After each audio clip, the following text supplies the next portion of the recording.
Welcome to the All Out Leadership Podcast, hosted by Pastor Eric Lawson, where each episode is uniquely designed to help you live all out by bringing you practical leadership from a biblical perspective delivered in 10 minutes or less. So whether you're a business leader, serving in ministry, or simply looking to grow in your leadership, this podcast is for you.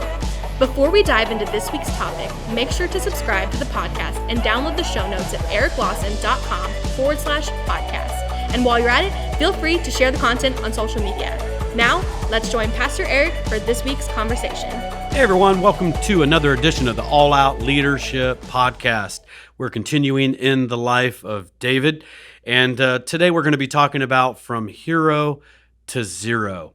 It's not as much how we start the race in life, but what we're really remembered for is how we finish. And there's a lot of people who start well, but they don't finish well. And I'm encouraged by the fact that we may not start very well, but we can make up for a lot with a strong finish. And unfortunately, well, it could be good or bad, people don't really remember the first part of our life. What they really remember is the end. And history records that you can be phenomenal and great, but it's how you go out of office. It's how you end your approach to retirement that really history and people remember you by. What we see is this in the life of King Saul, and it's the reason that God is looking for a replacement for Saul. Saul actually had an incredible start. He was very humble when he started. In fact, he didn't even want to be king. In fact, when it was time for the coronation ceremony, he was hiding in the luggage because he didn't want to be king. And we see that there was a time where he was really used by God. He even prophesied that he was really a powerful leader, powerful warrior who truly stood head and shoulders above everybody else, and that's why he was picked. But something happened over time that caused him to end as a zero, even though at one point he was a hero. And this is important in the story of David because this man who started out great really became David's ultimate nemesis. Now, just a side nugget, this person that we're going to see who is this continual thorn in the flesh for David was also an instrument that God uses in David's life to help perfect David, and we'll talk about that in a future podcast as well. So 1 Samuel chapter 18, verse 7, so we're going to begin to see a turn of events inside of the heart of Saul that really just accelerates his downfall. So after David had killed Goliath, we see the women sang as they danced and said, Saul has slain his thousands, David his 10,000s. Then Saul was very angry, and the saying displeased him. And he said, they have ascribed to David tens of thousands, and they have ascribed to me only thousands. You can hear the little self-sympathy, self-pity party in there. And listen to this. And now what more can he have but the kingdom? What we see in the life of David is David never was seeking a throne, never seeking a kingdom. It sought him. And when you allow jealousy and bitterness inside of your heart, it defiles your view. In fact, Hebrews 12 tells us, let no root of bitterness grow up and defile any. Because when we get a defiled perspective, we can't see the good in anybody and anything when we allow bitterness and a jealous heart inside of us. It's interesting that if you go to the old cadet chapel at the West Point Cemetery, you'll see plaques all over the wall inside of this chapel to Revolutionary War heroes. And there's a plaque that is to a major general, but the name is erased. So it says major general, but where the name should forever be etched in history, the name has been erased. And what's interesting is this major general was early on in the Revolutionary War, a very important general and had great success. He fought at the Battle of Lexington and Concord. He made the first amphibious assault in American history. He was so brilliant in his planning of the Battle of Saratoga that one of his contemporaries said, and quote, the very genius of war, speaking of this man. But what happened over time is that there was favoritism in the congressional leaders that as their sons were being promoted, they began to get promoted, and this major general had got looked over and left out, and promotions that he should have had were being given to other people, and a seed of jealousy was forming and taking root inside of this man's heart. And over time, it caused him to become so resentful that he sold the country out. And we know him today as Benedict Arnold, Major General Benedict Arnold, who had a great start, but a horrible finish. And now his name is the epitome of traitor. What happened? He got jealous because he eyed other people. This is exactly what happened to Saul. Now, I want to jump over into a New Testament here for a moment and see some people, how they navigate this kind of same scenario. And some do pretty good and some maybe not quite as good as others. When we see Acts chapter 13, verse 2, there's a group of leaders assembled together and they're worshiping and ministering to God. And I think that's just an important side note. They weren't ministering for God. They were actually just taking time to minister to God. And if you're in ministry, your first ministry is to God, not for God. And I have to remind myself as a pastor, and I'm telling you all the time, I'm just doing ministry. And sometimes I just forget to minister to God in prayer and worship and just enjoying Him, enjoying His presence. And so just a little side nugget there. Make sure you're ministering to God, not just for God. And we read in verse 12, "And as they ministered to the Lord and fasted, the Holy Ghost said, 'Separate for me Barnabas and Saul for the work whereunto I have called them.'" Notice the order here. God started with Barnabas, and then we see Saul. Now, we know Saul later, and we'll talk about this in a moment, later becomes the great apostle Paul. But the leader of the team wasn't Paul. It was a man named Barnabas. We actually see Barnabas had sought Paul out. Barnabas had taken and actually mentored and helped disciple Paul.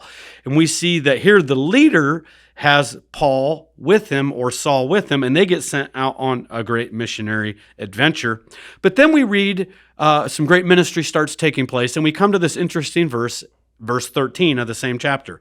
"Now when Paul and his company loosed from Paphos, they came to Phrygia and Pamphylia, and John, departing from them, returned to Jerusalem." Interesting. It started with Barnabas was the leader. Here we go, 11 verses later. How is it Paul? He's now the leader. Something happened where the leadership role changed, and now it's Paul. Well, we first see that it's Saul mentioned, and now we see the first mention really here of Paul. Paul became the leader. Why was that? Well, we see this. Saul's name means requested one. Requested one. But right between here, verse 9 of Acts 13, it says Paul's name was changed. Saul's name was changed, requested one, to Paul. And Paul literally means little. Here's what happened. When Paul was no longer the requested one, or Saul, the no longer requested one, hey, look at me. I'm the guy. If it's to be, it's up to me. I'm your huckleberry. And he now became little. It was interesting. God promoted him. One of the fastest paths to promotion is quit trying to be the requested one and just be little in your own eyes and have a spirit of humility. This is what Saul lost back in the Old Testament. King Saul lost, and he still wanted to be the requested one. He didn't want anyone else to become great. He couldn't let anybody else be promoted.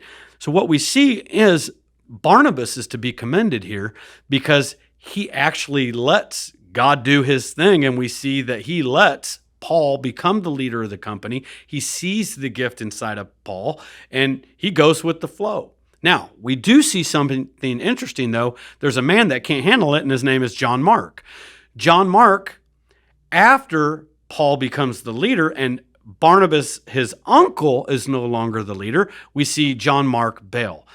Most likely, John Mark couldn't handle this change of leadership inside of his own heart, and we see him bail on the mission.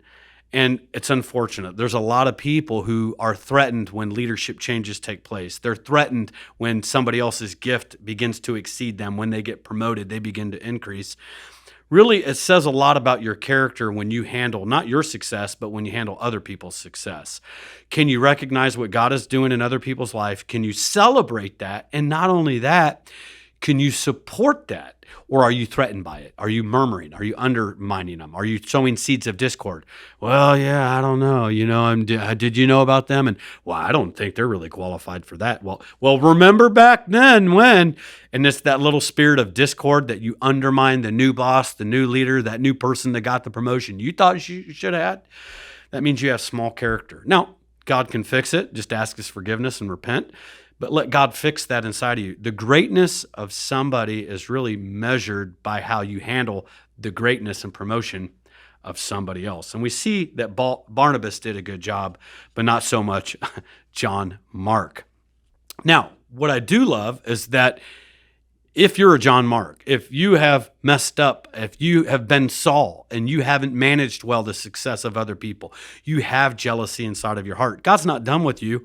And what I love is we see this later at the end of the missionary part of Paul's life, we see him actually say, hey, bring John Mark with you. He is useful for me. And what we see is this. There was a big disagreement between Barnabas and Paul because Barnabas later goes, hey, let's bring John Mark with us. And Paul goes, we're not going to bring him. He's not dependable. He bailed on us. And so there was a sharp disagreement and they separate ways. But what we see is this. Barnabas continues to develop in John, cultivates his character. Peter, the apostle, develops John Mark's character. In fact, the Gospel of Mark was actually written by John Mark, the one who quit and bailed and couldn't handle this leadership change. And it's actually often called the Gospel according to Peter because it's Peter's account to John that was actually recorded by Mark. So what we see is, he messed up. He didn't manage somebody else's promotion, didn't manage Paul becoming the guy, and he got promoted above my uncle now. But what's so faithful is God. He doesn't give up on us. And God brought John Mark back, and John did end great. So you may be in a point right now, you may be Saul, you may be a John Mark, you may not be managing other people's success well.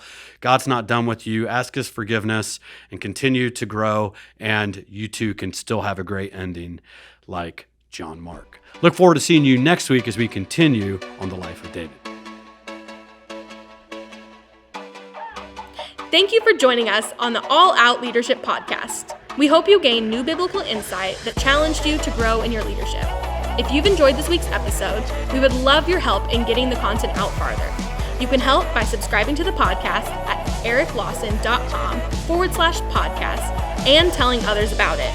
Next week, Pastor Eric will be back with another episode.